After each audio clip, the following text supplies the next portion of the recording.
Roy Orbison, the man in the dark glasses with the voice that could break your heart in a single note, seemed untouchable. His songs, "Oh Pretty Woman Crying," made him a legend. Fans believed they knew him, because the music felt so raw, so personal. But the truth about Roy Orbison's life was far darker than anyone imagined. Behind the haunting voice was betrayal, heartbreak, and loss so devastating it nearly destroyed him. His wife's affair, her sudden death, the fire that claimed two of his children, tragedies that shaped not only his music, but his very soul. And yet, through it all, Roy kept singing, even as his career crumbled, even as the weight of grief followed him to his final days. This is the story fans never fully knew, a mystery finally solved, and once you hear it, you'll never listen to his music the same way again. Roy Orbison's story didn't begin with stadium lights or platinum records. It began in Vernon, Texas in the spring of 1936, where he was born into a family that knew more about scraping by than living large. His father, Orby Lee, worked as a driller in the oil fields, though jobs were unreliable in the years after the Great Depression. His mother, Nadine, found comfort in painting and poetry. The family's roots stretched back to Ireland, but there was little romance in the dust and hardship of their day-to-day lives. From the start, Roy faced challenges.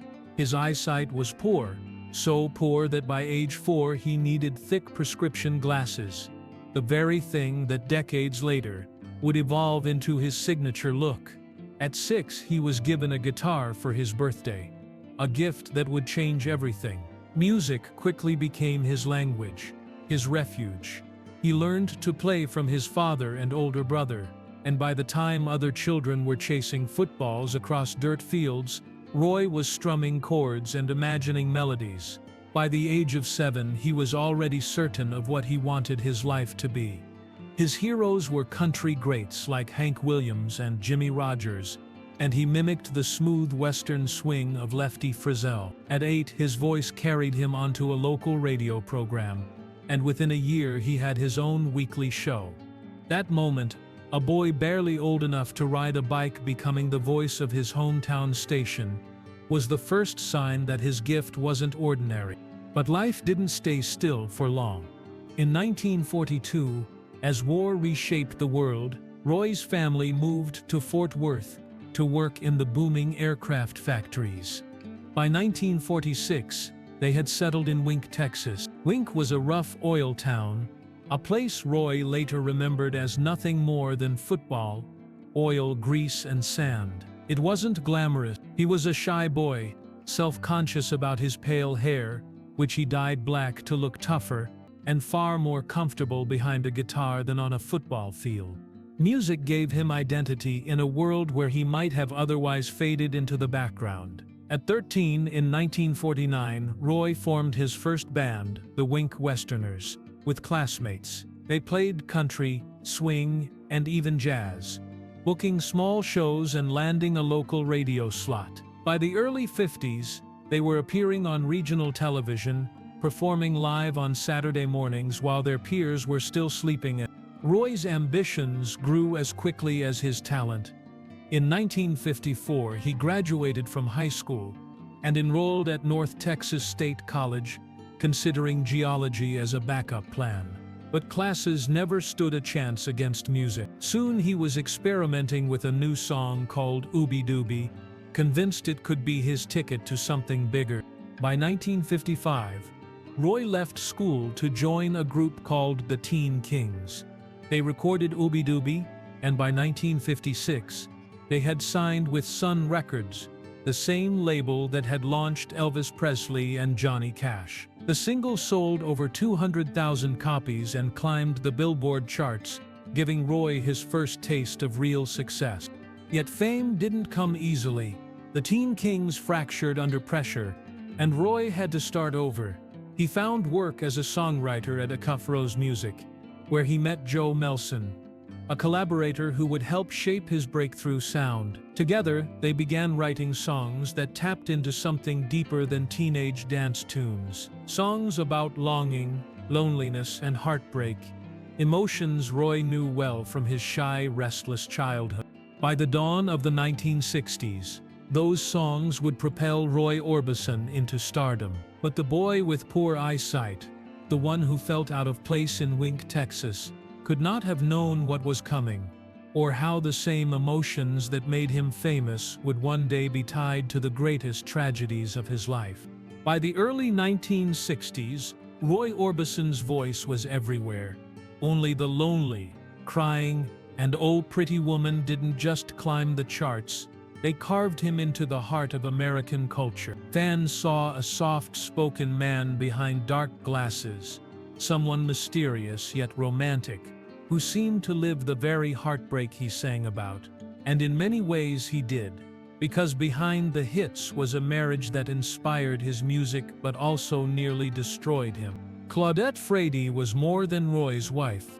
She was his muse, the woman who walked into his life and gave him the inspiration for Oh Pretty Woman. Together they seemed to embody the dream so many fans projected onto his songs. A rising star with a devoted wife by his side. But what audiences couldn't see was how the grind of success was straining the marriage.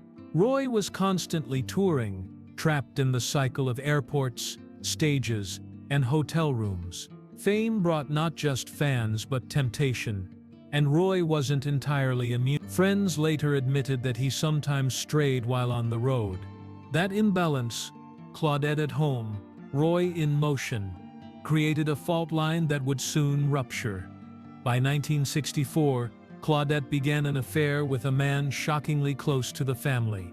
His name was Braxton Dixon, the contractor building the Orbison family's new home. While Roy was away performing, Claudette and Dixon grew close, and before long their affair was impossible to hide. For Roy, the discovery was devastating. The betrayal wasn't just about his marriage, it cut into the very foundation of his life. His home, his family, his muse. True to form, he didn't explode publicly. Instead, he responded with precision. Dixon was fired immediately, banished from the home project. Roy quietly hired a single carpenter to help finish building the house himself, as if reclaiming the pieces of a life that had slipped out of his control.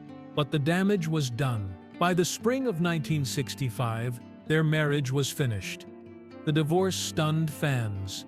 To the public, Claudette had been the pretty woman behind the music. To Roy, she had been the love of his life, and her absence created a void that even his soaring career could not fill.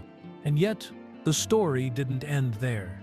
That same year, Claudette gave birth to their third child. The shared joy of parenthood pulled them back together. Slowly, almost against logic, they reconciled. In December of 1965, just months after finalizing their divorce, Roy and Claudette remarried. For a moment, it looked like the perfect second act. Two people weathering betrayal and heartbreak, choosing love again. The press adored the reunion. Fans celebrated it as proof that real love could endure the storms of fame. On stage, Roy's music carried an even deeper sense of longing and redemption, and Claudette's presence beside him seemed to symbolize hope after despair. But beneath the surface, scars remained. Their reunion was real, their affection genuine, but fate had not finished with Roy Orbison. Because in less than a year, a tragedy would rip Claudette from his life forever. A single moment on an open road would not only shatter their renewed marriage, but also alter Roy's music, his family, and his very identity for the rest of his days. For a brief moment in 1966, it seemed Roy Orbison had reclaimed happiness. He and Claudette were back together, traveling as husband and wife, presenting the world with a story of reconciliation. Crowds adored seeing them reunite. On stage, Roy seemed stronger than ever, his voice carrying the same soaring melancholy but now underscored by the relief of forgiveness. It felt as if the storm had passed. But storms don't always end when we expect. Sometimes they wait, silent, until the road is clear. That year, Roy performed in the United Kingdom, where he revealed a side of himself fans hadn't seen. He was willing to take risks, even on stage. During one performance, He staged a motorcycle stunt in front of thousands. The stunt went wrong. Orbison fell, breaking his foot. Most artists would have cancelled, but Roy, cast and all, went back on stage that same night. It was a glimpse of his unrelenting work ethic, the determination to never let down an audience, but it was also a glimpse of his deeper passion for motorcycles, a passion he had picked up years earlier from his friend Elvis Presley. That passion would cost him dearly.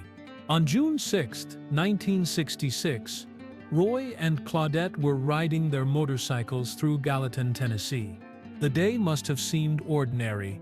The rush of wind, the open road, the promise of home. Then a pickup truck collided with Claudette's bike. She was thrown violently, suffering critical injuries. Rushed to the hospital, she never recovered. Claudette Orbison was dead at just 25 years old. For Roy, the loss was shattering. Claudette wasn't just his wife. She had been his inspiration, his muse. He had sung about her beauty to millions, and their reconciliation had been a fragile thread of hope after betrayal. Now that thread was severed in an instant. What audiences heard in his music, the sadness, the longing, was no longer just performance. It was grief pressed into every note. As Roy staggered forward through the late 1960s, his career began to falter. Music had always been his refuge, but even that no longer shielded him from loss. He poured himself into a new project, an MGM film called The Fastest Guitar Alive. At first, the plan was for a serious Western, but in a twist almost as strange as Roy's life. The script was rewritten into a light-hearted comedy where his guitar doubled as a gun. He starred in the film himself, a surreal detour that audiences rejected outright. When it was released, it flopped with critics and at the box office. The failure cut deep. He had signed a deal for 5 films, but the other 4 were quickly cancelled. His film career ended before it had begun. Still, Roy tried to adapt. He recorded tribute albums to his heroes, Don Gibson and Hank Williams. They were heartfelt, but the public wasn't listening. By the late 1960s, the music world had shifted. Psychedelic rock, protest anthems, and experimental sounds dominated the airwaves. The lush ballads that once set Orbison apart suddenly felt old-fashioned. Even his 1967 single Cry Softly Lonely One barely cracked the charts. For more than a decade, he wouldn't see another US hit. The motorcycle crash that claimed Claudette's life marked the start of this downward spiral. Orbison's voice still soared, but the world seemed to have moved on. To fans who only saw him on stage, it looked like a career in decline. To those closer to him, it was worse. He was a man hollowed by loss, stumbling through a changing world, carrying grief that no one else could measure. But fate wasn't finished testing Roy Orbison. 2 years later, another tragedy would strike, one even darker than Claudette's death. And this time it wouldn't just claim his muse, it would take away his children. By the late 1960s, Roy Orbison had already endured more heartbreak than most people could in a lifetime. The loss of Claudette had cut him to the core. His career had faltered, and his place in the fast-changing music world felt uncertain. But nothing could have prepared him for what came next.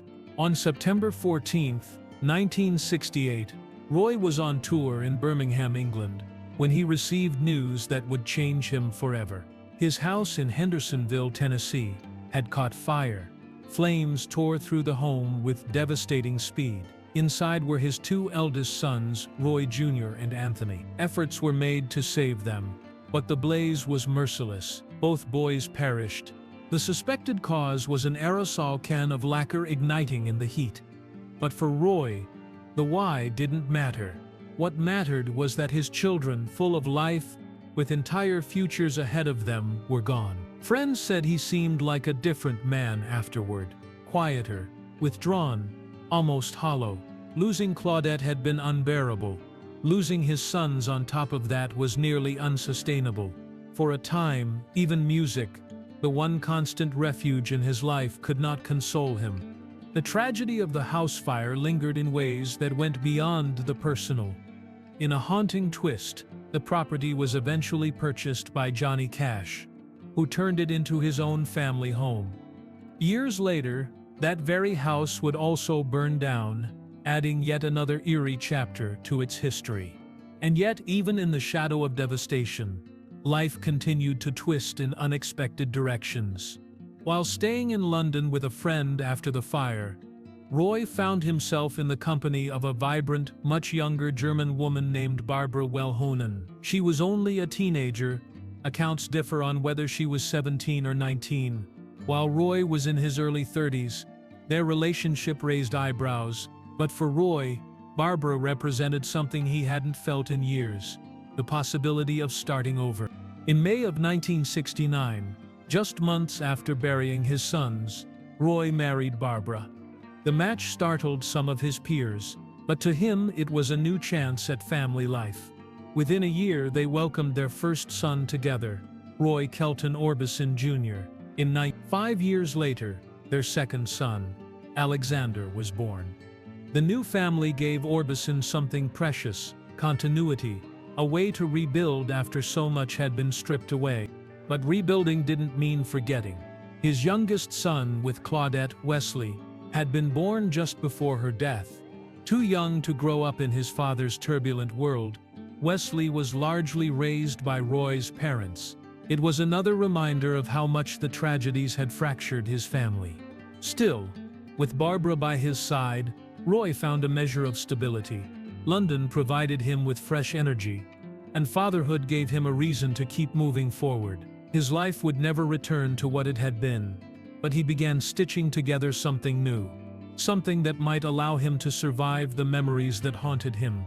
Roy's losses, his wife, his children, his home, could have ended his story right there. But fate, strange as ever, had one final act waiting.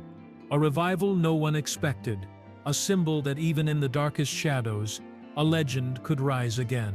Roy Orbison's image was inseparable from the dark sunglasses. To fans, they added to the mystery: the quiet man with the haunting voice, always hidden, just out of reach. But the truth was far simpler. Born with poor eyesight, Roy had worn corrective glasses since the age of 4.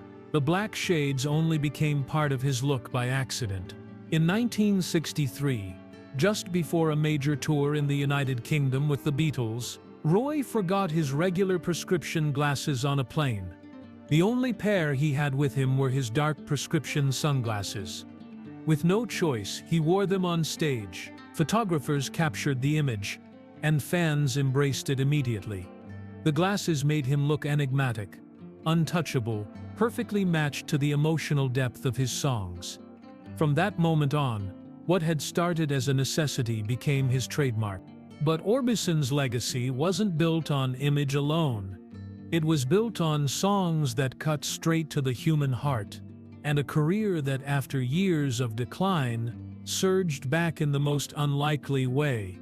By the 1980s, Orbison was enjoying an extraordinary revival. He was invited to join the supergroup, the Traveling Wilburys, alongside George Harrison, Bob Dylan, Jeff Lynne, and Tom Petty. Their debut album, released in 1988, became a massive commercial success, spending over a year on the US charts and winning a Grammy.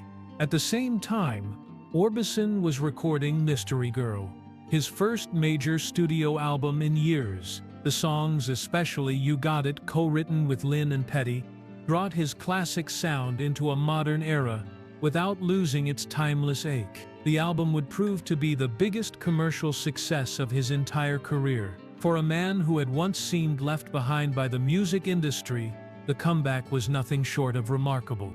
But just as he stood poised to enjoy this late victory, tragedy struck one final time. On December 4, 1988, Orbison performed at the Front Row Theater in Highland Heights, Ohio. Friends noticed he seemed drained, though his voice remained strong. 2 days later, back at his home in Hendersonville, Tennessee, He spent an ordinary afternoon shopping for model airplane parts with his bus driver Benny Birchfield. That evening, he visited his mother's house, where he chatted with his son Wesley in what seemed like a simple family moment. Then he excused himself to use the bathroom. When he didn't return, his family grew alarmed. They found him collapsed on the floor. Orbison had suffered a massive heart attack. At just 52 years old, the man with the dark glasses and the unforgettable voice was gone. His funeral drew fans and fellow musicians alike. A public memorial was held in Tennessee, followed by a star-studded celebration of life in Los Angeles. He was buried in Westwood Village Memorial Park in an unmarked grave, a quiet resting place for a man who had never sought the spotlight outside of music. Death did not silence him. Mystery Girl was released just weeks later, shooting up the charts. You Got It became a global hit, and Orbison became the first artist since Elvis Presley to have 2 albums in the US top 5 posthumously, Mystery Girl and The Wilburys' debut. In the UK, the surge of grief and admiration was even stronger, with multiple Orbison albums charting simultaneously.